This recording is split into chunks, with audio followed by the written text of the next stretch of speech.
adigoo ku ogeeyna caafimaad qaba sawir noocay oo bixinaya habboon nooro joogta wadankeedii laguna culaadiyay qadiyada Soomaaliland in loo diiday ama muran la galay showgeeda Hargeysa halka iskalaashi oo u dhalan Hargeysa iyo Soomaaliland loo qabtay show kala kacsan isagoo loo ixtiraamayo ama la iska dhaadhicinayo haybta ka soo jeeda labadaas sawir maxaa laga dhayan karaa dagaalkan maanta ka dhacay gaalkacyo maamulka Puntland iyo maleeshiyad beeleed ka soo horjeeda maamulka Puntland waxaana gacantooda ka baxday maamulkaasi Puntland goobo muhiim ah oo ka mid tahay kastamka canshuuraha ee magaaladaas gaarigoodiga oo kasanka dhexe miya qabsadeen maaliyadda dhexe yaa xirtay meesha haysta yaa qabsaday saakada hore markii la baajiyay showgaasi intaas habboon nuura inta laga laaban karo go'aankaasi waxa media ka hadlay oo sharaxaad dheeriya ka bixiyay sababta loo baajiyay showgaasi gudoomiye ku-xigeenka gobolka Maroodijeex wuxuu ku tilmaamay gudoomiyahaasi showga ay ka baajiyeen intaasi hees yaro meel laga qaadan lahaa waa sax waa hees taasna cid kasta way ogtahay laakiin sheekada hadda waqtigan la joogo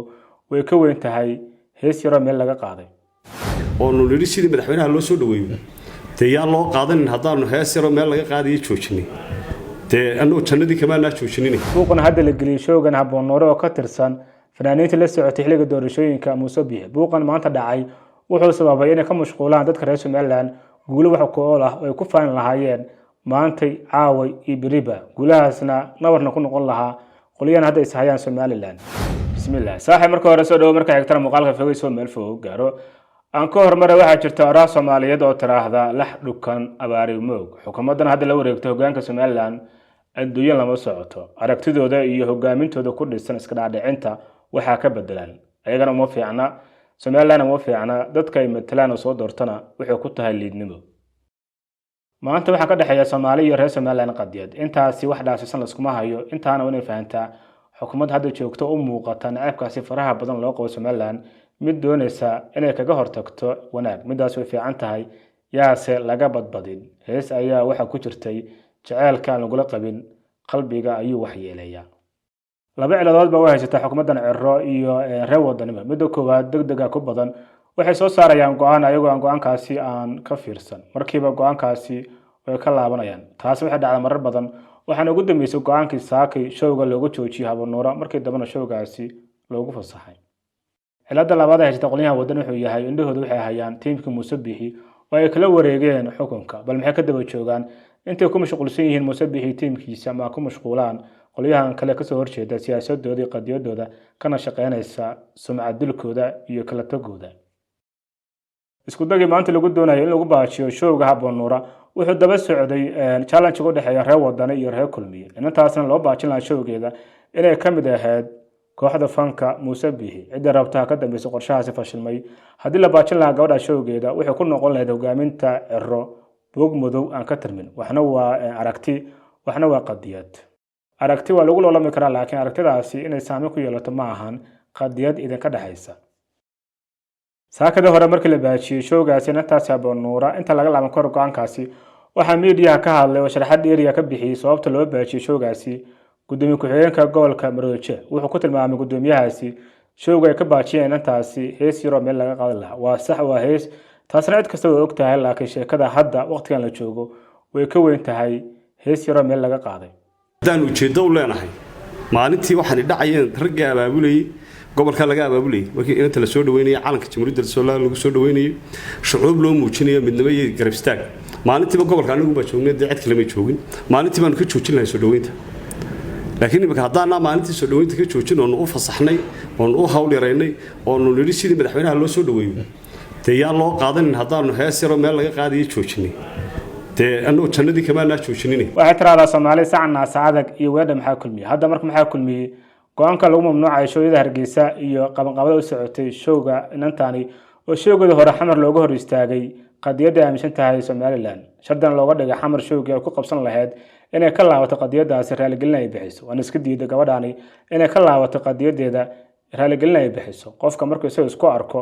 inuu qaldan yahay ayuu bixiyaa raaligelin inantana midaas oo ku saxan tahay in ay ku adkaysato qadiyadeeda waana qof qadiyad leh waana ku amaanan tahay waxna mudan tahay in lagu garab istaago loona qabto bandhig ka weyn bandhiga ku qabsan lahayd xamar midda kale 14 bishii labaad maalintii ku beegnayd maalinta jaceelka gobolka Maroodijeex wuxuu soo saaray go'aan ah habeenkaasi Hargeysa in lagu qaban karin bandhig faneed ama caws isla habeenkaasi hargeysa waxaa ka dhacay bandhig faneed loo qabtay fanaanka magaciisa la yiraahdo Iskalaaji oo ka soo jeeda deegaan ahaan maamulkaasi Puntland laakiin loo tiriyo inuu ka agdhow yahay xukuumadda Ciro. Haddaba su'aashu waxay tahay maxay tahay sababta loogu aamusay habeenkaasi bandhig faneedkaasi oo hadda lagu soo cararaya bandhig faneedkani Habboon Nuura oo dhibana u ah qadiyadda Somaliland. Durbaanka hadda xilid ku jirin habeenkii maxaa loo tumaa adigoo ku ogeeyna caafimaad qaba sawir noocay oo bixinaya Habboon Nuura oo joogta wadankeedii laguna culaadiyay qadiyadda Somaliland in loo diiday ama muran la gelay showgeedii Hargeysa halka Iskalaaji oo u dhalan Hargeysa iyo Somaliland loo qabtay show kala kacsan isagoo loo ixtiraamayo ama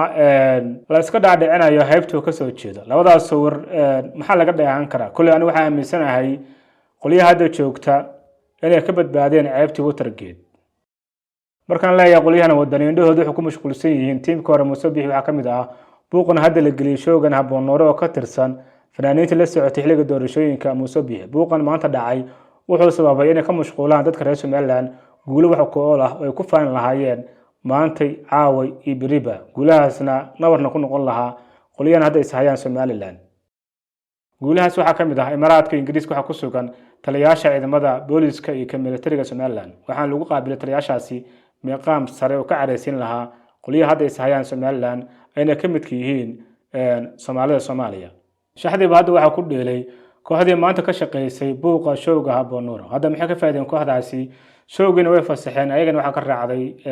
ceeb dadkan waxa ka mashquuliyeen wax ka socda Imaaraadka iyo Ingiriiska oo sharaf u ahaa Somaliland showgeedii Habboon Nuura Muqdisho waxyaabii loogu hor istaagay waxa kamid ah buuqa showgaasi in dadka loogu sii jeediyo shirka Imaaraadka shirkaas oo ay Somaliland ku fadhisay meeqaam wadan waa la joojiyay iyadoo wasaaradda waqaafta arrimaha diinta go'aan madaxweynuhu ahaa waana maaragtay soo dhaweynay insha Allah showga marwaan waa la qaban doonaa hadii ugu dambeyntii gaalkacay maanta waxa ka dhacay dagaal sababay khasaare isugu jira dhimasho iyo dhaawac inta hadda la hubo dagaalkii maanta dhacay waxa ku dhintay 6 qof oo tira inta ka badan oo ku dhaawacmay dadkii maanta waxay la ka soo gaaray dagaalkan maanta dhacay waxay isugu jiraan shacab iyo dhinacyada halkaasi ku dagaalamay wuxuu u dhaxay dagaalkan maanta ka dhacay gaalkacyo maamulka Puntland iyo maleeshiyad beeleed ka soo horjeeda maamulka Puntland waxaana gacantooda ka baxday maamulkaasi Puntland goobo muhiim ah oo ka mid tahay kastamka canshuuraha ee magaaladaasi meeshaan joognaa gaalkacyo iyo Omar Spare Parts mareer miyaatana aag waa xiran yaa xirtay yaa leelka sigaanba gaarigoodii oo kasanka dhex miyaa qabsadeen maaliyadda dhexe yaa xirtay meesha haysta yaa qabsaday yaa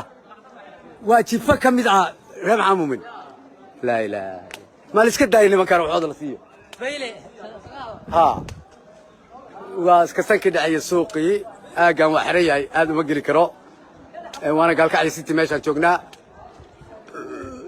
اجنا والله حرتي هل كان اذا ما جوجا ما داف كرا مغنيا من عاشه وي سوقا ماشي اي نما كقبسدين او كستن باها لين انا ماشي دغنا مسناشناشي ماشي دغنا وي iyo baawurta gaalkacyo iyo gulduga meesha ka bixi jirtay meesha la qabsaday haybta ama qabiilka ka soo jeeda maleeshiyaadka maanta la wareegay gaalkacyo sanadii dambe waxa uu sameysnaa maamulka madax banaan maamulkaasi Puntland maamulkaasi oo ku sheegan magaciisa Xariirland laakiin maamulkaasi wax saameyn ah kuma yeelan amniga iyo gacan ku haynta gaalkacyo